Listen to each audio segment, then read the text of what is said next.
tikras vyrų greičio ruožas. Tikras Dakaras prasidėjo. Va čia vat yra toks Dakaras, kokį aš dar atsimenu, kai jis vykdavo Afrikoj. Visos dienos tokios būdavo. Karšta, audros, kopos, smėliai, akmenys, viskas ko reikia. Tai va čia mes esam kieti. Visiems sunku, tada mums lengva, nes mes nebijom sunkumų.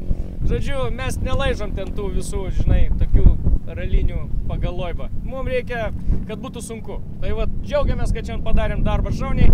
Automobilis laikė, nelūžo ir jėga. Ai, Mindaugas papasakos daugiau.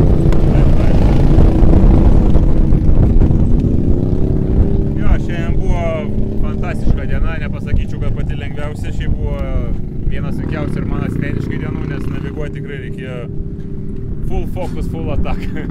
Bet turėjom smulkių nuklydimų, bet in general mes čia ir labai laiku, labai vietai. Bet svarbiausia, tai yra sunkiausia šių metų Dakaro diena. Ir mes čia esam geriausi šitoj dienoj. Šitą mūšį mes laimėjom.